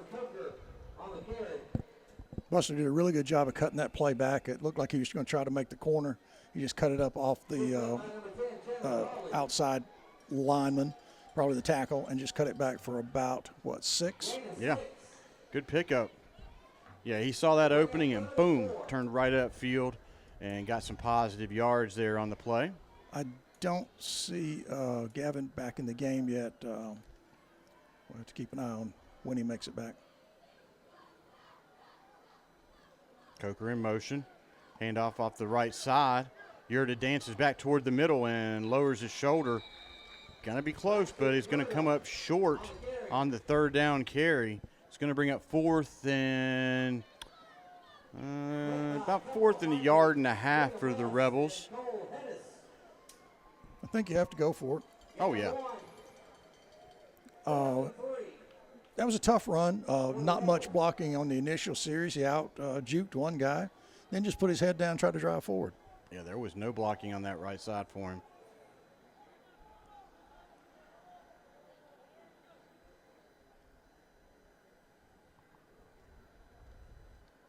Hand off to Yurda. Get the corner.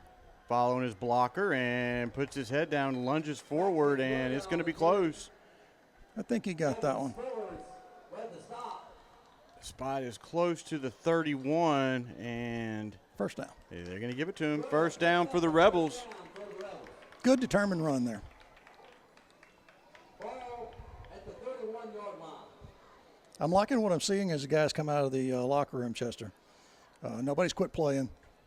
They're going to try to get a score on the board here.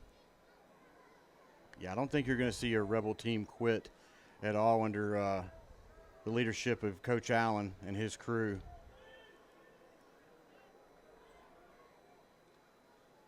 Inside handoff, ball's on the ground. Picked it up. Fumbled Down. it, picked it up, and gained a first down. That's heads up play. Tyson Hewitt put the ball on the ground, then picked the ball up and got enough for a Rebel first down. That's good determination right there. That was incredible reflexes because he had a defensive player right beside the ball, so nice play. But that's about 4 times the Rebels have put the ball on the ground in the game. Well, I have us down for 2 fumbles and 2 fumbles and recovers. Okay. Pitch Sweep. wide, cut it back. Cuts it back in for about a yard and a half gain on that one. We're inside the 20 now, down to 5 minutes and 28 seconds left to go in the third quarter. I would still like to see us throw the ball to the flat if we could. Again, Coach Allen's going to see more than I see out there, and maybe he sees something on the defense that he doesn't feel comfortable throwing that. But I think we have to still loosen them up. Tight formation again. Everybody's bunched in at the line. Throwing it now. Baker rolls out to his left and looking downfield and right off the fingertips. Oh. That number 17. Yes. It's Austin Brooks. Right off his fingertips. It would have been a tough catch because the defensive back flashed right in front of him. So, good target by Baker, though. I mean, good throw yeah. And he ran a great route. He was behind the defensive back. Defensive back just flashed his hands by him enough to distract it. And we're back to a 3rd and 9. We've had a few long third downs tonight.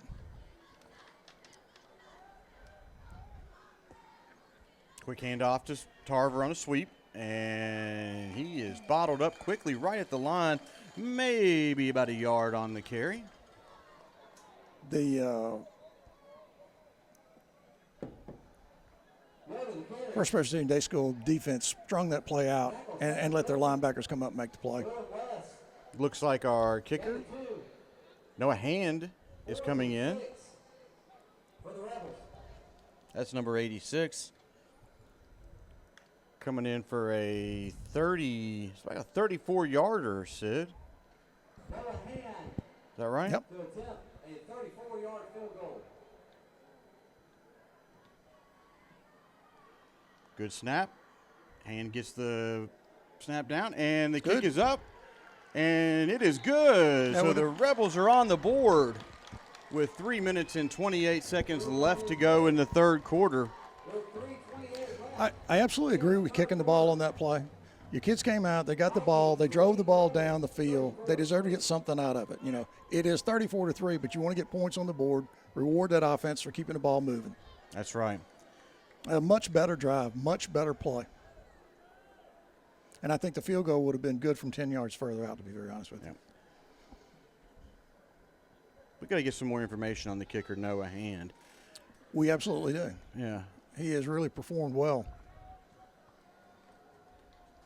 Maybe we can get a chance to meet him midweek in practice this coming week and chat with him and see where he comes from and see what got him into the kicking game.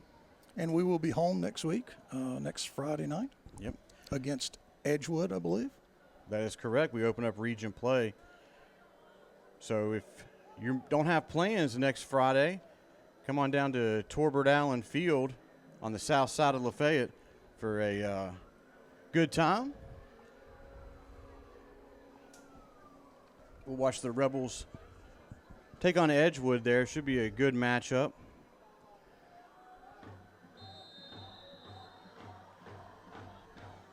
High kickoff.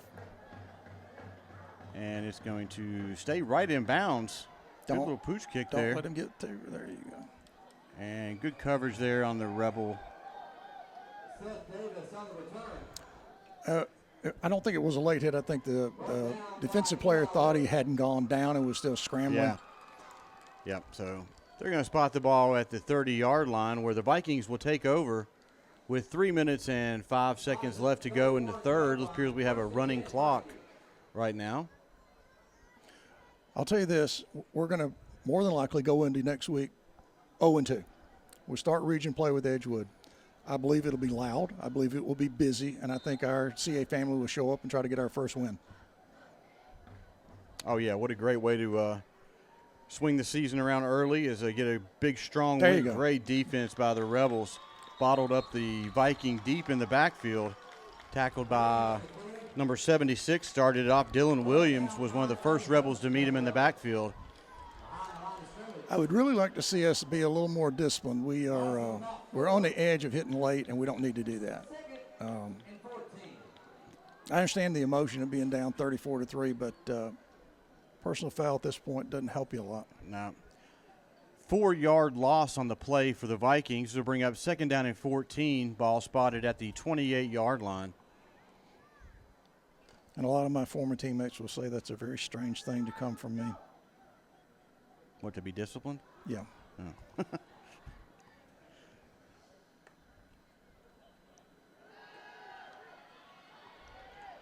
Got a penalty on the play. No one has number 17 covered at all. Yeah, he'll walk in, but I think it's coming back. We will check the laundry on the field. There wasn't a Rebel within 15 yards. That's a second completely busted coverage. Yeah, Hayes Bryant was all by himself. But we got a hold on the Vikings, which is going to bring that play back. And if you noticed, that was Seth Davis in the quarterback slot, I believe, wasn't it? I was wondering that. I couldn't tell, couldn't read the number on that. I would not expect Jakari Williams to be back on the field. But maybe. I think that's actually number 3. Number 2, it looks like maybe. 2's out there. That's Williams on the sideline, near sideline, getting the play from the coach. Yeah, he is going back out. I thought they had put a second quarterback in, but he is still out there throwing it and running. You have a concern, even though the play comes back, you have a concern with the receiver standing alone on the sideline by himself. Yeah. They may go right back after that same play. Well, there's three wideouts. Watch the trickery Reverse. here. Big block by Williams. Got to cut him off.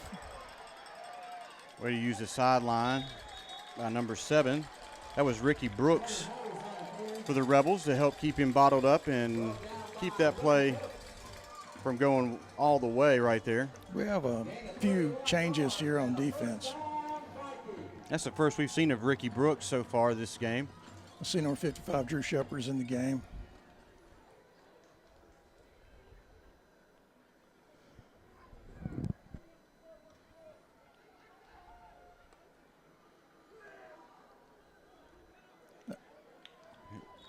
'74 Ryan Smith along the tackle, one of the first Rebels to meet him in the backfield. Pretty valuable quarterback to be playing in a 34-3 game into the third quarter. Yeah, I'm kind of wondering that. But second down and 9 for the Vikings. Probably should. This will be the last play of the third quarter if they get it off. Williams has 2 wide receivers to the near side. He drops back, rolls to his right, looking downfield.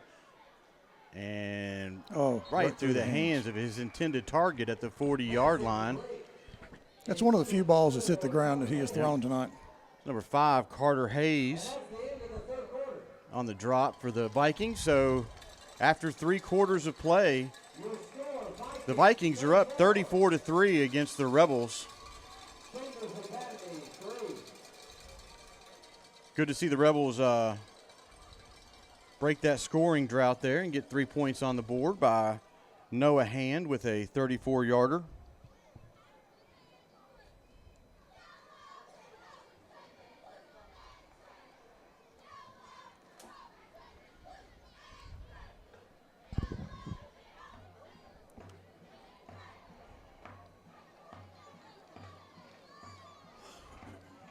Like we said earlier, the Rebels will go back at home versus Edgewood to kick off region play.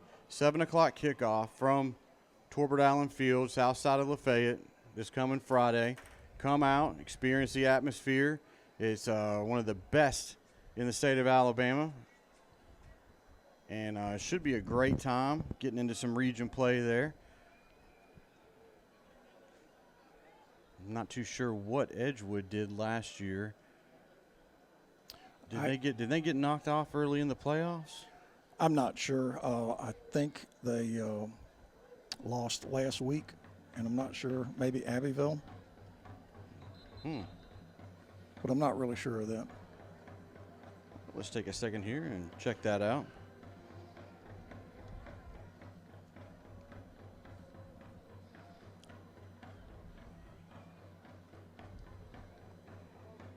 First Presbyterian Day Band giving us a little rhythm down here.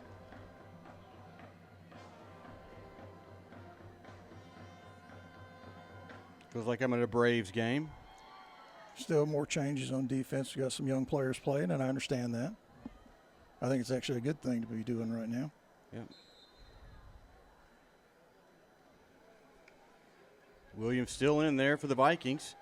Will play action. Oh, right off the fingertips of Ricky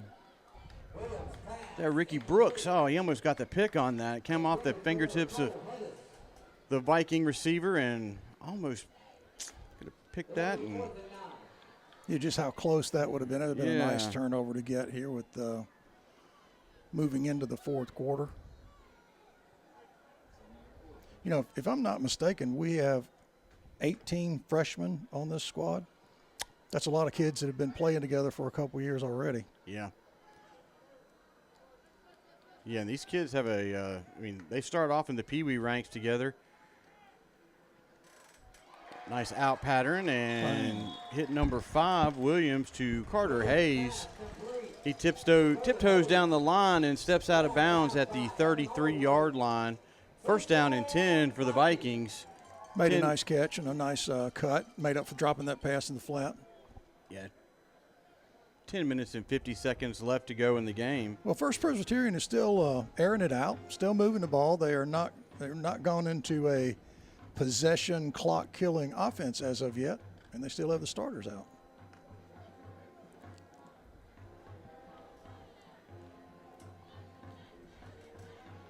Yep, Williams under center. 2 wide receivers out to his left. Good defense. Yep. Pick up about a yard or so on that play. Tackled by 3 or 4 Rebels with number 56, Dalton Norris, sophomore in there. Ryan Ford and Austin Brooks help lead the charge for Chambers Academy. Game of 2. 2nd and 8. Quite a few Rebels we haven't called so far tonight out there on the tackle. It was good defense because everybody stayed home. You know, they stayed home. They made the play. Yep, 2nd down and 8 for the Vikings.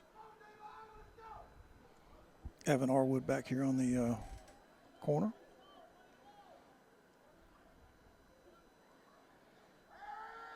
Play action. He's still throwing it. Williams tries to loft it up there for Carter. Over his head, pass falls incomplete. Intended for number 5, Carter Hayes. Good quarterback, Corey. Well, Chester, our coaching staff is still coaching and still encouraging the players, and the players are still coming after these guys. So I really like that. It's tough to be down 34-3 with 9 minutes to play in the game. You have to really dig deep and want to play hard. Yep. Well, and that's what we consistently have seen, you know, so far this year. Our guys keep playing. Oh, yeah, they're not going to give up out there. Williams brings the offense to the line. 2 wide receivers to his left. Looked like they jumped a little early. His official didn't say anything. No pressure. Hey, that's a coverage sack and a half right there for the Rebels. Who was that got in there for the Rebels? Is that Drew Shepard? 55, Drew Shepard. Yeah. Drew stayed home, closed off that end, and then put his pressure down on the quarterback. And that's what I'm talking about with this young man who is, you know, getting a lot of looks from colleges. You don't want him to tear a knee up on a hit like that. Yeah. This late in the game. And if I was the coach.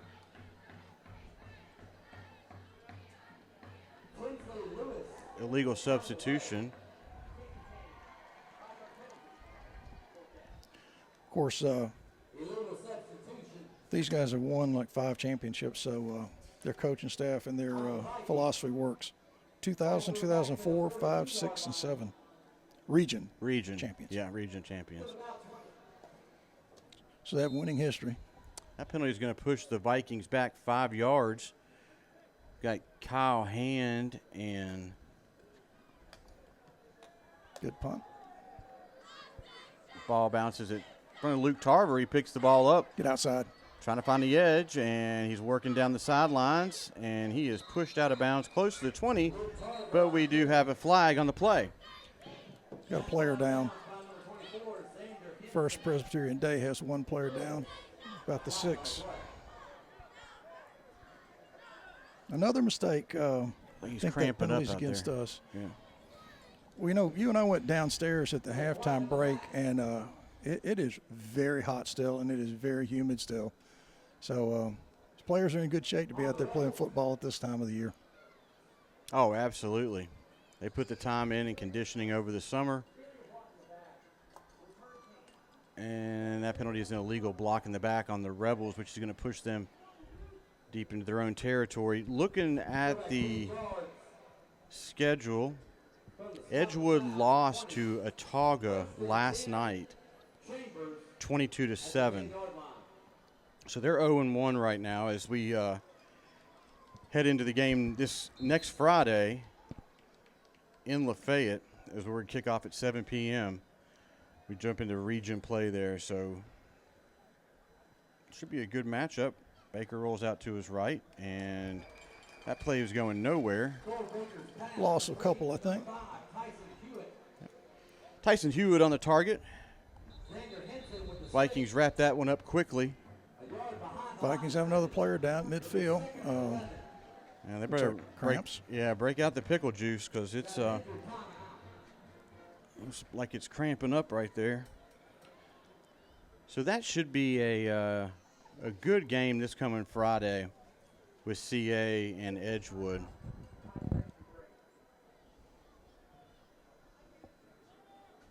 Well, I look forward to us learning what we can learn from this game. I think we've seen more offensive action here. We haven't put a lot of points on the board, but we've seen some positive plays. And last week we really didn't see very many positive plays at all. We're running the ball off tackle very well. The Wildcat has certainly gained some yardage. And we've seen Cole make a couple of good throws here. Yeah. So, you know. And we see some of the receivers step up. I mean, Hand made a great catch. Right. Got popped, but he went ahead and finished the play. Have we seen Gavin back on the field since No. The big hit he took on that play? We have not seen him back there. And as we scan the sidelines, it looks like he is on the sidelines with his shoulder pads off. That's so, him in the middle there, I think. Yep. And sitting alongside Bonner over there. So it's a night for Gavin. He's done. Hopefully everything is okay. You know, if you look for positives, can you look for things that are encouraging? I think you can. I think you see your quarterback play a little better. I think you see your running backs playing with real hard-nosed runs. And I think you're seeing some of your young guys come into a really difficult game and starting to make plays. Yeah. So I don't think they're playing against the First Presbyterian Day School third string. No. No, you wouldn't want to have your star quarterback out there being protected by the third string line. Not much blocking there. Yeah. Yurda on the carry for the Rebels. No gain on the play. We're getting ready to be under 7 minutes left to go in the game. And as we look forward out for the Rebels, as we said, we're going to have Edgewood at home this coming Friday. Great game. Come on down to Torbert Allen Field on the campus of Chambers Academy and check that game out. Kick is at 7 p.m. The following week, another home game versus Crenshaw. It's one of our old matchups from Single A. Baker rolls out to his left and hits the intended target. First down, I believe. That is number 4. That is Evan Arwood on the catch for the Rebels, and that's enough for a Rebel first down. That was a really nice catch by Evan there. He hit immediately, held onto the ball, slammed head first into the turf there too. And then the following week after Crenshaw, we're going to bring in Banks for a non-region game. And then that's when we hit the road again, end of September. We travel all the way up to Bessemer, south side of Birmingham, for another non-region game. Get outside. Go. Baker hits his intended target. Looked like a face mask. I think there's a face mask on that one. Kyle Hand. Oh, okay. Tarver on the catch. 3 instead of a 1. Well, it's good to see Baker getting loose, running out, hitting some wide receivers on the move. And making, completing passes, getting this offense, moving. We do look crisper. I mean, I know it just sounds wrong to say we're down 34-3 and we look better, but we do look better. Yeah. We just haven't had any answer for some of their big plays. And again, this week there have been 3 really big plays that have hurt us. I mean, you've got a 90-yard pass, a 55-yard pass, I think, and about a 60-yard run. So those are really big plays. Yep, Baker under center. Get outside. Tarver on the handoff, and bunch of flags. That's going to be a personal foul on us, I believe.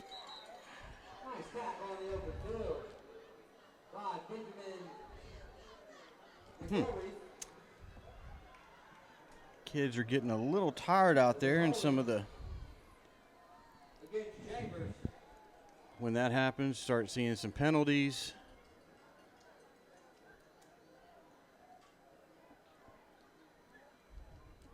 So they're going to walk this one off against the Rebels. I just think that was a little pushing and shoving after the play, maybe a little bit of late hit. First down for the Rebels at the 27. Yeah, it's hard to do, but you want to try to keep your composure here. Some pretty severe punishment for getting tossed out of a game in the ASA. Yes, it is. But Good cut. Yep. Yerda. it's Buster Coker on the carry. Number 2. Yeah, Coach Allen's getting a good mix in the running backs back there tonight. We've gotten Yerda, Coker, was it Hewitt taking some runs? And you got 30, Luke Tarver been getting a lot of touches. Well, with Gavin, that kind of big power back right up the middle, these guys are going to have to take the load. Yep. And we got to see Gavin in the Wildcat tonight. So a lot of different things happening on the offense. And Coach Allen and his staff will get these kids in line and get that offense clicking. Throw it. Hit his intended target right at the line of scrimmage. Probably no gain on that one, maybe a yard. It came free. Oh, I think it's free. incomplete. Okay. It looked like he caught the ball, but he didn't really make a step, or the defensive player kind of swatted it away.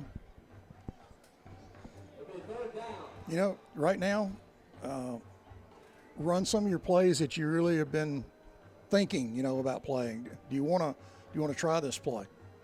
It's a shame that we wasted our 4th and 1 early in the first half. It was a great call. Our fake punt, 4th and 1.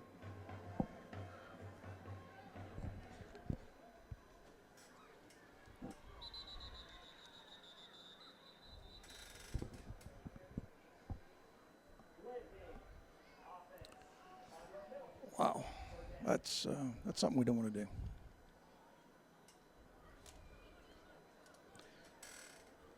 Yes, when you correct me if I'm wrong, but is Spencer Newman in there at center? 64? The roster has Brady Forbes, but I don't think that's him. Baker rolls to his right. Good It's completion. 16. That is Eli Wharton, freshman. Coach Allen's letting some of our freshmen get some time on the field, and I think that's a really good decision. Let these guys get a taste of some varsity play with a really good opponent. Yes, it's good to get them out there getting game time reps, get the feel of the game in there so they can experience that out there, because you never know when next man up, if something happens, Coach Allen and his staff will be looking right over at them for the play. Well, one thing I will say, Chester, I really believe that it's not time to give up on this team. We have not even started region play. We played 2 really great teams to open the season. And we have another delay, maybe? Yes, that was Spencer Newman in there at center. That's a freshman in there handling the snaps. Some breakdowns here, maybe with the younger players not checking in and checking out. Have some substitution issues. Yeah, that penalty is going to push him back to the 30. Those things you got to clean up, but that's what you have when you have young players come in. Yep. Noah Hand on for the punt for the Rebels. About time for another 70-yarder. And he gets another Oh my booming gosh, kick. that is Wow. a huge kick. Bounces That ball's inside the 10 20 and rolls inside the 10 to the 8. What a great punt by Noah Hand. Flipping That's the field. 65-yard. Yeah. That was an incredibly good kick. I like the way he got that ball up, ball turned over, got the good bounce at the end of it. I mean, it was 10 yards past the receiver. He had no chance of catching it. Yeah, just about every kick he has that good bounce. And it wasn't a don't catch it play. The ball was not catchable because it was 10 yards past. Yeah, it was booming. You're back, man. Down to 2 minutes left to go in the game.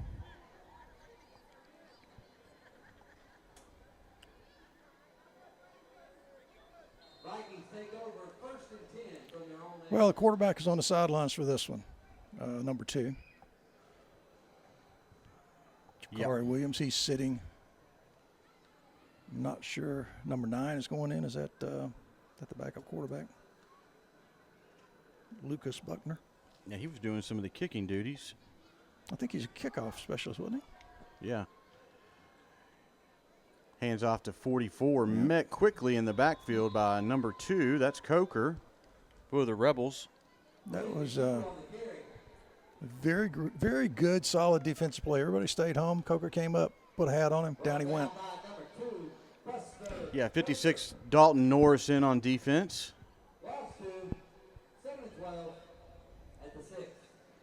So Drew Shepard is still in the ball game, playing defensive end. Yeah, 55. It's like several young guys out here.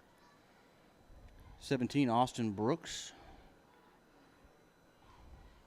But Ricky Brooks is still in at cornerback.